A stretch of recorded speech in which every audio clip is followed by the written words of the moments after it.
By the 17th century, societal attitudes towards sex, love, and marriage began to shift significantly. While marriage remained the recognized foundation for a normal sexual relationship, defined as between a man and a woman, individual choice in romantic partnerships became increasingly prominent. Between 1660 and 1800, more children were asserting their right to choose their marriage partners, marking a departure from the traditional arranged marriages of earlier centuries.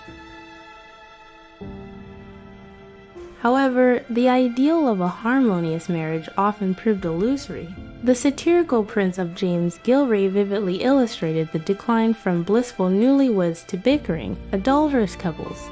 This deterioration reflected the reality that many couples faced. If a marriage was deemed unsuccessful, divorce was nearly impossible until the Matrimonial Causes Act of 1857. Before this landmark legislation, only the wealthy could afford the lengthy and costly process of obtaining a divorce through Parliament.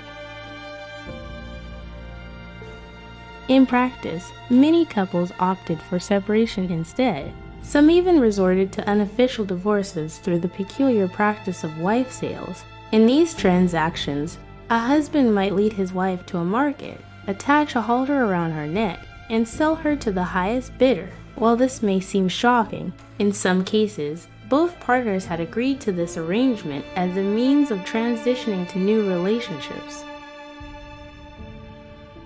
One infamous incident in 1832 involved a farmer who sold his wife to a pensioner for 20 shillings and a large Newfoundland dog, transferring the straw halter from her neck to that of her new owner before heading off to the tavern. Such stories highlight the lengths to which individuals would go to navigate the rigid marital laws of their time. Another method of circumventing divorce laws was through bigamy, though this was treated with greater severity than wife sales. For example, at the Worcestershire Assizes in 1805, John Enoch Murphy was sentenced to 7 years of transportation for his crime, while another man, Mr. Hadley, received only 12 months.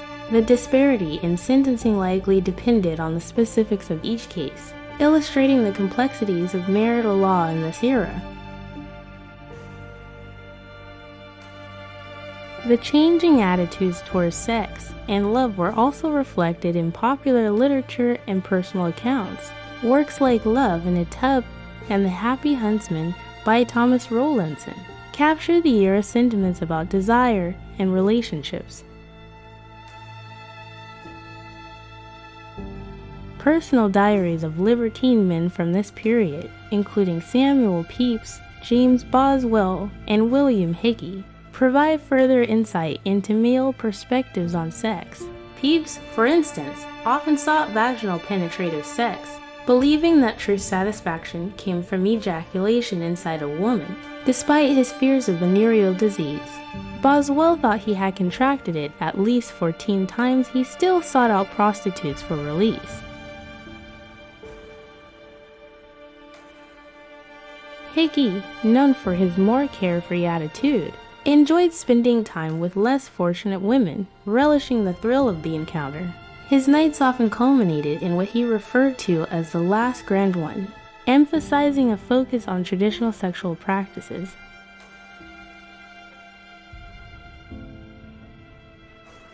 Unfortunately, women's voices on the subject of sex during this time are less documented.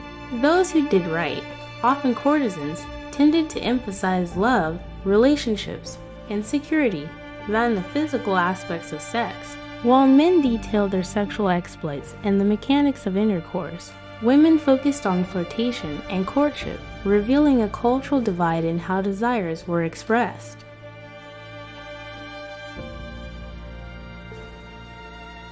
As the 17th century progressed, the understanding of love, sex, and marriage continued to evolve.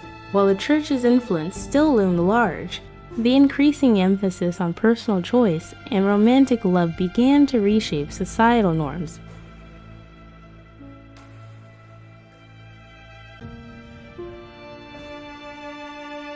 Although the distinction between heterosexuality and other sexual orientations would not emerge for over a century, the focus on heterosexual relationships became more pronounced in literature and personal accounts, reflecting a society in transition.